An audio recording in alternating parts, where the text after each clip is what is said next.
On April 29th, 2000. How Steve Burns escaped Nickelodeon? 2002, Season 4, Episode 24 of Blue's Clues, Steve Burns announced to the world that he was leaving for college and would be replaced by his brother Joe. But that was a lie. The truth is, Steve Burns never wanted to be on children's television in the first place, and he was finally able to escape. But because of this lie, some disturbing rumors were brought to light. The most believed rumor was that Steve had died in a fatal car crash. A more ridiculous rumor was that he was murdered by the Blue's Clues producers, or died in an unsuccessful attempt to fight the Taliban. Oh, hell no.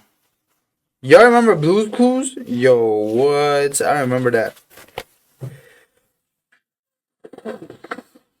However, the most believable theory was that Steve was depressed, got addicted to H, and rebelled against the kid show to start a rock band. And that theory wasn't entirely false. While the public saw it.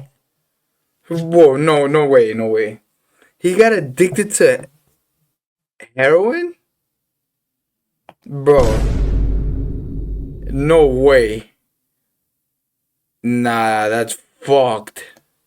Start a rock band, and that theory wasn't entirely false. While the public saw a seemingly cheerful demeanor on screen, Steve struggled with his depreciating mental health off screen. I didn't know it yet, but I was the happiest depressed person in North America. I was struggling with severe clinical depression the whole time I was on that show. Bro, this goes to show, bro, you never know what nobody's going through. Always be nice to people, bro. Always be nice to people. You never know what they going through, bro. They all jokes and shit on camera, but behind the scenes, you don't know if they're fucking trying to, you feel me?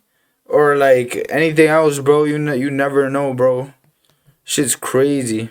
Steve's job was to be happy, uplifting, full of joy and wonder all the time. He had to pretend to be interested and amazed at the smallest things, like discovering Blue's paw print that was directly in front of him. He spent 10 hours per day filming in an empty Blue room, so that he could be superimposed on the digitally animated world of Blue and her friends. At the time, technology...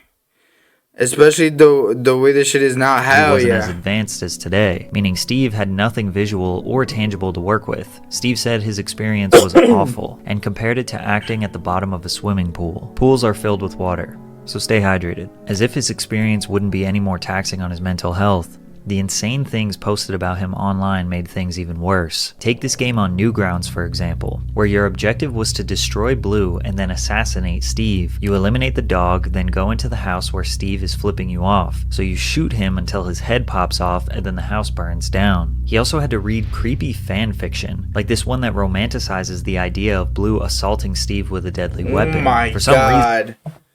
Yo, people are so sick in the head. What is wrong with people? Yo.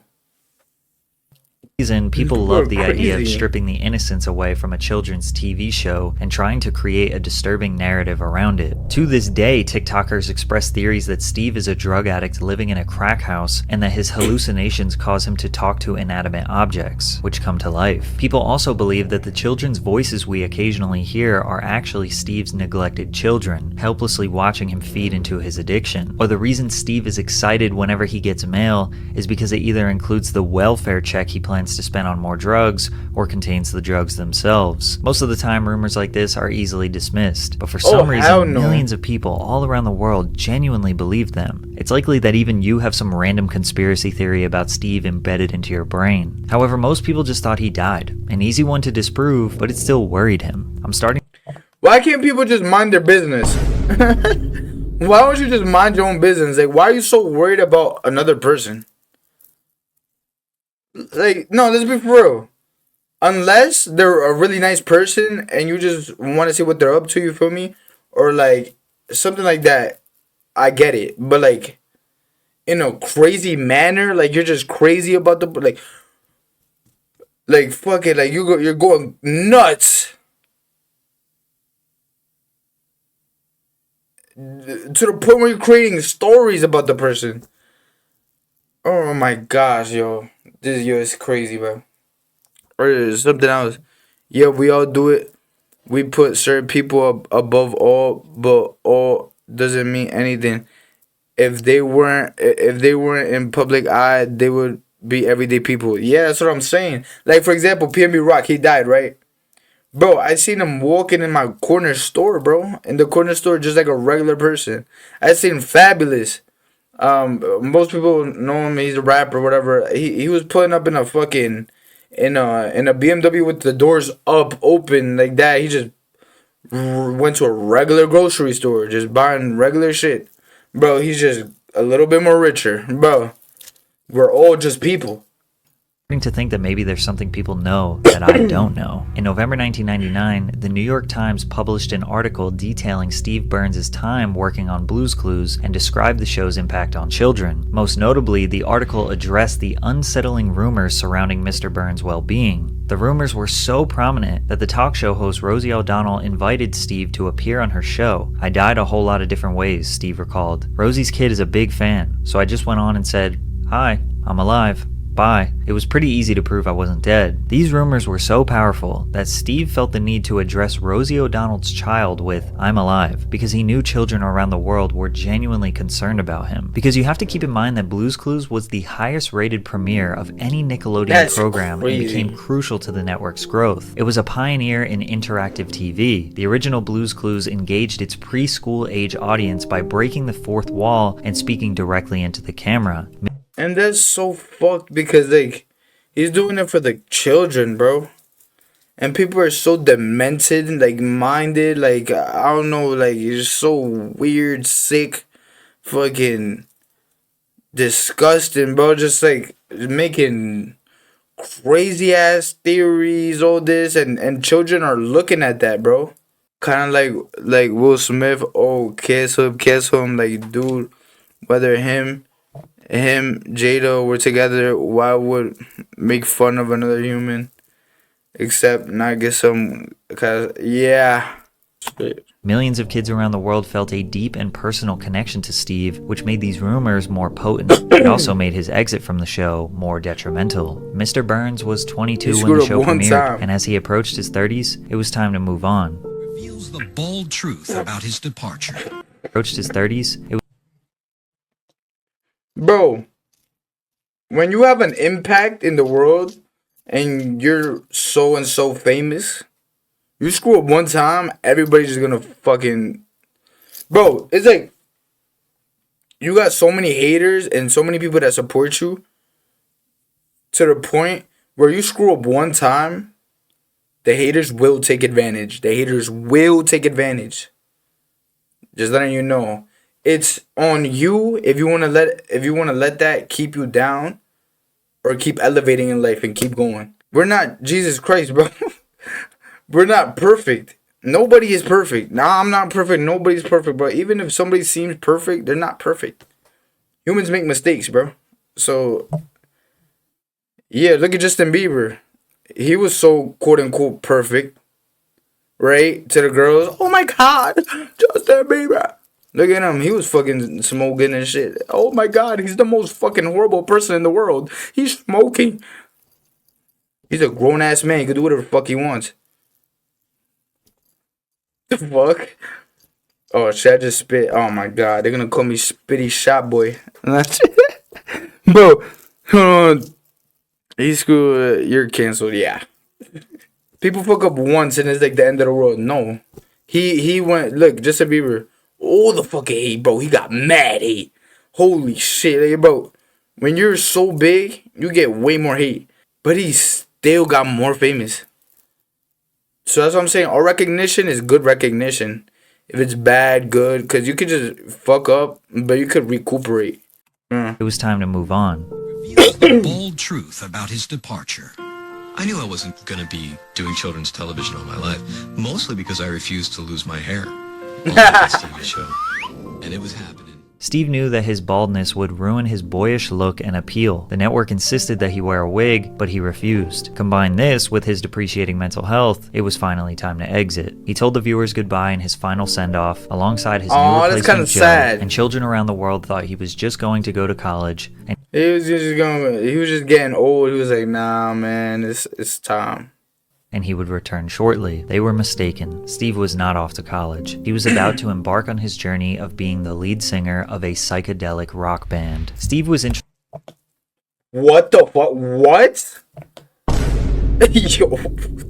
Alright, I can't even defend him no more. Motherfucker started taking shrooms and acid. Nah, I shouldn't be laughing, chill. He probably was going through some shit, bro. Interested in music way before Blue's Clues, Steve Burns attended Boyertown Area Senior High School in Berks County, Pennsylvania, graduating in 1992. He played in bands called Sudden He's from Impact, PA? 9 Pound Truck, and the Ivies. He continued playing music on the side while pursuing an acting scholarship at DeSales University in the Lehigh Valley. Shortly after being discovered by an agent, Steve dropped out of school and moved to New York City to become a professional actor. In '95, Steve arrived at Nickelodeon under the impression he was auditioning for a voiceover role for a game show, but then later found out it was for a kid show. Steve was a grungy 90s skate rock kid with long hair and earrings, not the ideal fit for the job. Tracy Page Johnson, executive producer and co-creator of Blue's Clues, says that he didn't want to be a children's host. Of the 100 people we auditioned, he was by far the realest. He loved kids, but he didn't want to make a career out of it. Steve didn't want to be on children's television. He wanted to make music, and after he stepped away from the show, he could finally make his dreams a reality. In 1999, Steve walked into a party in New York where he heard the Flaming Lips' 1999 album, The Soft Bulletin, for the first time, considered by many to be the Flaming Lips' masterpiece. This moment changed Burns' life and reignited a passion for music he thought Blue's Clues had burned away. From there, he acquired Pro Tools and started writing songs. I had literally been doing nothing but talking to objects made of felt for 6 years. There was this weird creative constipation going on. Steve wrote roughly 35 songs in one sitting, but selected 12 to feature on his debut album, Songs for Dust Mites. Now it was time to get in the studio to record, so he contacted his favorite producer, Dave Fridman, who had worked with the Flaming Lips in the past. Interestingly enough, Fridman had just held a Blue's Clues themed birthday party for his children, so he was eager to see what creative potential Steve had. Steve sent Dave some demos, assuming he'd think they sucked, but he got the opposite reaction. Dave liked it. I mean, he made a banger. He made a hit. He made a fucking hit. How people thought Nike was terrible when she did... Oh, wait, what? Oh. Miley. I thought she said Nike. And how people thought Miley was terrible when she did Wrecking Ball. Nah, fam, she wanted out. And he asked if Steven Drozd, the drummer of the Flaming Lips, could come and work on some music with them. In a dream world even Blue's Clues couldn't have imagined, the Flaming Lips wanted to work with Steve. The bassist, Michael Ivins, later joined the team as well, helping engineer several sessions. The lead vocalist, Wayne Coyne, actually approached Steve with the offer to star in a movie he was directing called Christmas on Mars. He was hesitant at first, but ultimately accepted the role. Because of Christmas on Mars. Yeah, buddy, I don't think it snows on Mars. Steve's ridiculous story of leaving a kids show and starting a band, there was a flurry of interest from various record labels. He ultimately signed with Pius Records in late 2002 when a label executive sat him down and said, "This makes sense. I don't know why, but there's a thread of logic between Blue's Clues, the Flaming Lips, and your record." And do not fucking sign a deal, bro. You're basically signing your life away. Especially if you don't read the contract, you're fucked. Always stay independent because you get the most money out of it and you get all royalties. And if you sign a deal and a contract with anything, it could be fucking streaming, fucking contract. Bro, always read the contract. I see a lot of motherfuckers just look at the contract. Oh, I got a deal. And they get excited, they sign their life away. Boom. Little did they know it said, you could be signing this shit that says, you belong to me for 50 years. And I tell you when to post, I tell you what to do this, I tell you what to do that. Yo, you're fucked. I'm not gonna lie, you're fucked. Only some contracts. Bro, you gotta read the contract. Just read the goddamn contract. Children's show, combined with the amount of insane rumors surrounding Steve, leading to being a frontman of a psychedelic rock band, was a crazy storyline. Burns professionally entered the world of rock music following the release of his indie rock album Songs for Dust Mites in August of 2003. Although the 12-track album did not garner much commercial success, it received praise from critics, as Pitchfork gave the project a 7.8 out of 10, and complimented Burns' lyrical insight and gift for writing and arranging endlessly listenable pop songs. You can actually hear one of the songs from the album, Mighty Little Man, as the opening theme for the CBS series Young Sheldon. Despite releasing music and starring in a horror comedy film called Netherbeast, rumors surrounding Steve's death resurfaced on the internet again. Burns told MTV in late 2007 Oh my god, yo, motherfuckers just don't, like, mind their business. They're just dick eating every day. that he was starting to take it personally. I guess the world would prefer that I was dead, but I'm not listening. I should really just create a website with my vital statistics on it. It could be live. There has to be a way I can hook up a heart monitor to my computer just to let people know I'm alive. To this day, Steve's Instagram handle is Steve Burns Alive. Let me see this shit. And he got way more followers. Steve Burns Alive. Look at him. Damn, he's actually alive. To be two things. Damn, As he's a actually kid, alive.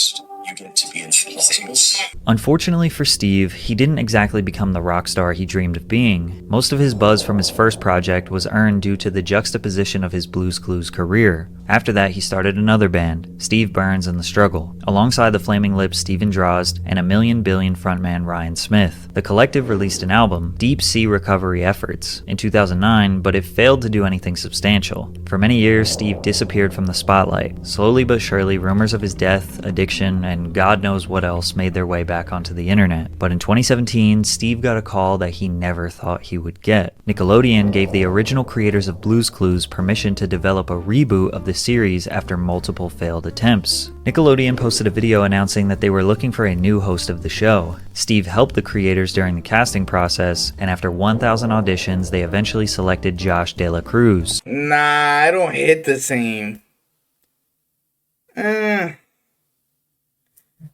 It doesn't hit the same. Like, when you copy the original, I don't know.